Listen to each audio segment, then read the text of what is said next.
Hello fellow Movie Crusaders, and welcome to another episode of Sean's Movie Crusades. My name's Sean Wassergroup, and today we're going to be reviewing the latest Adam Devine comedy, or Devine comedy, Jexi. Now, the first time I saw this trailer, the concept didn't really work for me, but I actually thought it was quite funny. And I thought it looked like an enjoyable film. I, for one, like Adam Devine, or Devine. I know some people he's kind of an acquired taste.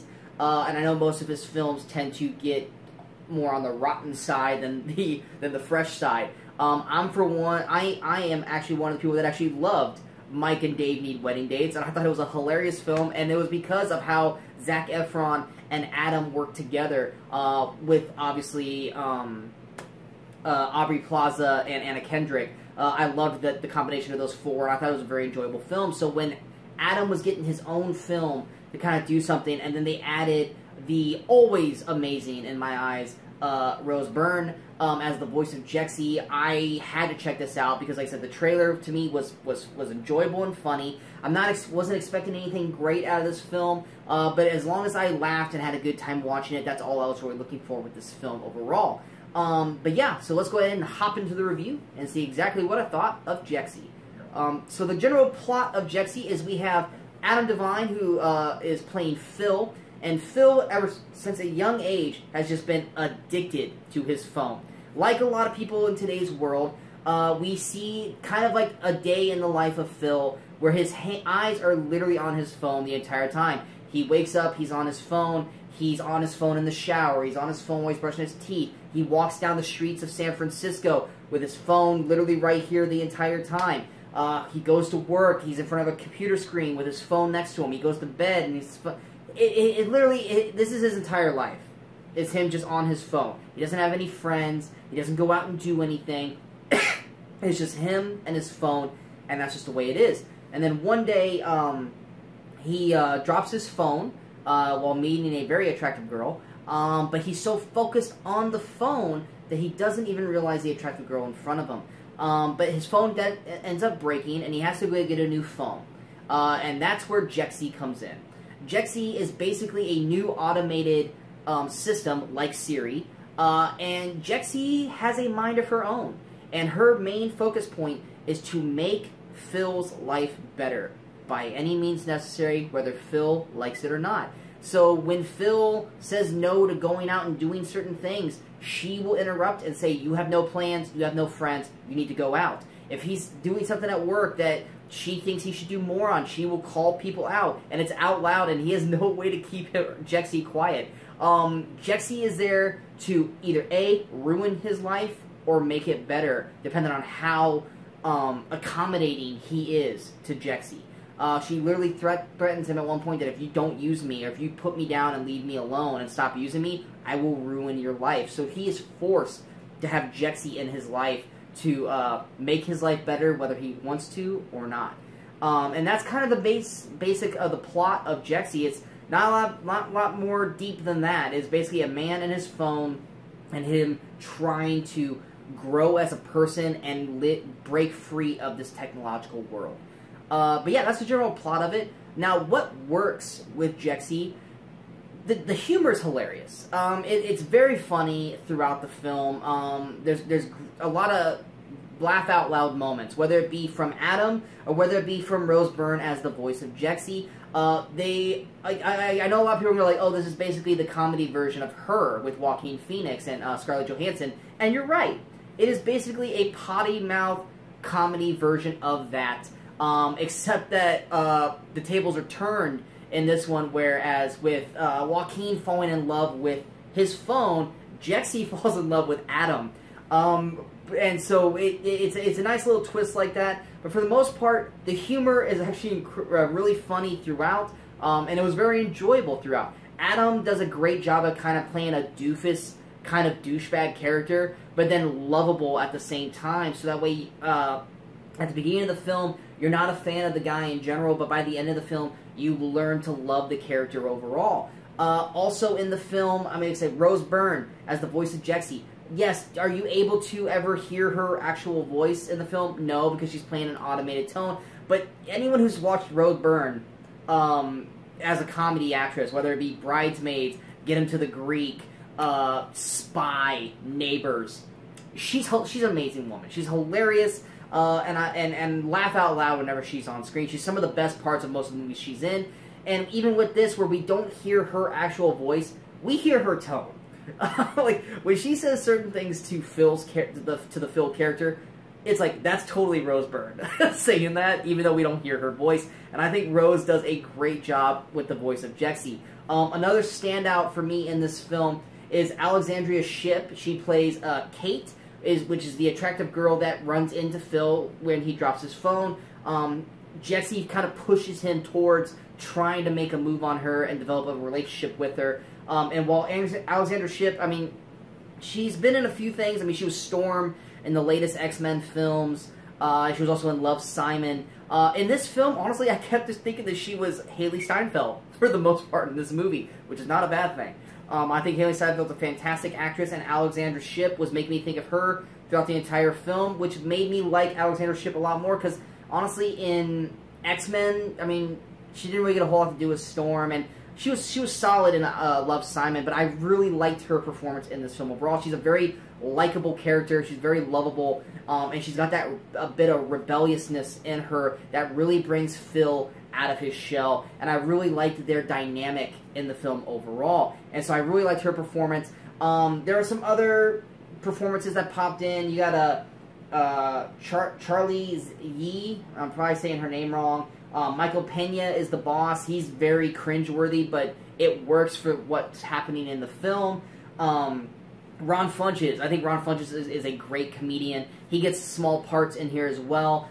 Justin Hartley from This Is Us, he's got a small cameo near the end of the film, and I liked what he did in his role. He was just basically kind of playing the ruggedly handsome guy who's perfect, and he did it very well. And then also you got Wanda Sykes, who plays basically the phone salesman in the film, and I'm going to touch base on her in a little bit. But yeah, that's basically it for the cast. But for, like I said, the most part, the humor works. Rose Byrne and Adam Devine and Alexandra Shipp, I think, all do a great job in the film overall. And it's a very enjoyable film if you like this kind of humor. And it does a great message overall. Even though it's a comedy, it does give you kind of a great message of, don't spend your entire life in front of your phone. Go out, live your life. Go out and do things that are outside of your comfort zone.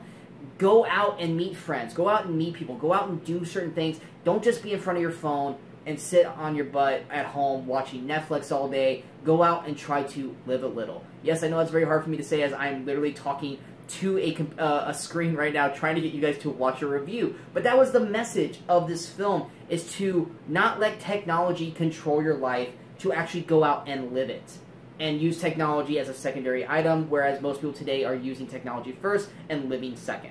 So it was a great message overall, with some great humor in it as well. Now, what does not work with Jexi, some of the humor doesn't hit all the way, I will admit. Some of the jokes fall flat, but for the most part, the jokes do hit, and that's because Adam is great at selling facial expressions.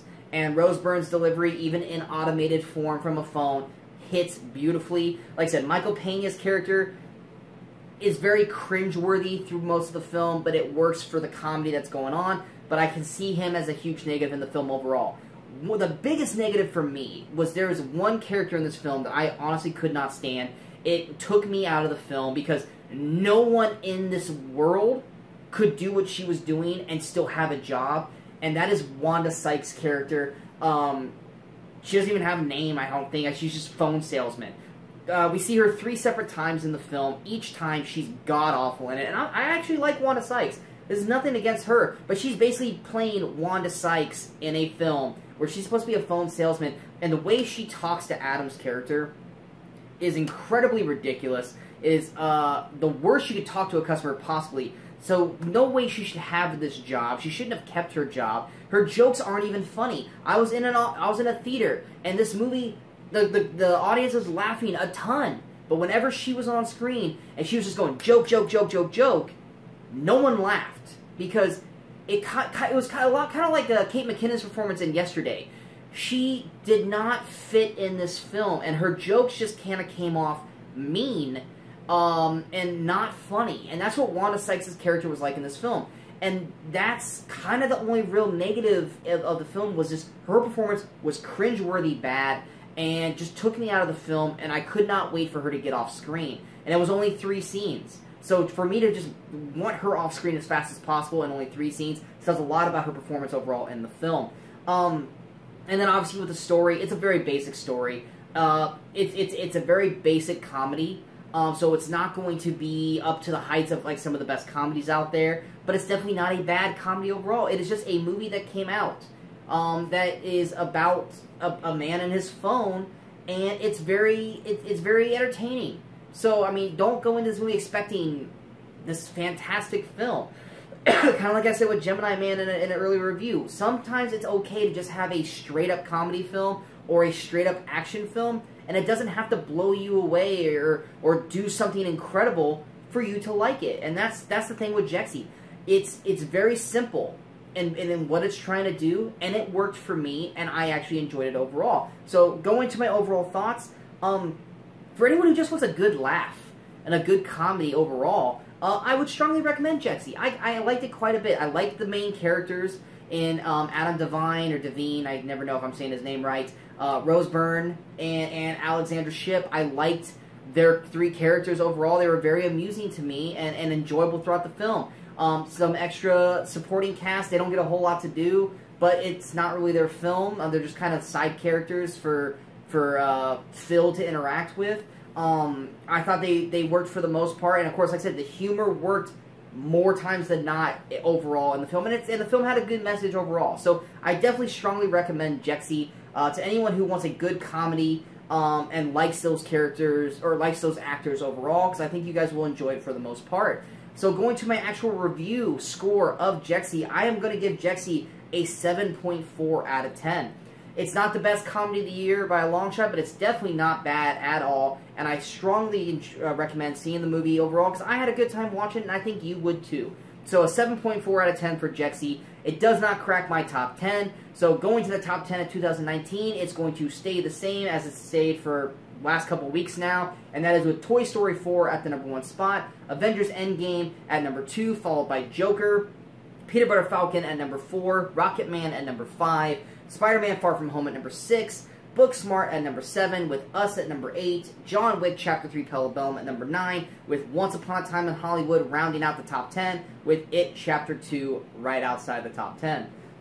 I hope you guys enjoyed this review. If you guys did, go ahead and hit that like button. If you guys feel like this review is worth sharing, go ahead and hit that share button. But most importantly, don't forget to hit that subscribe button to the channel so that way you guys stay up to date with all the latest videos that pop up on Sean's Movie Crusades on YouTube. And of course, don't forget to follow us on all the social media outlets you see below.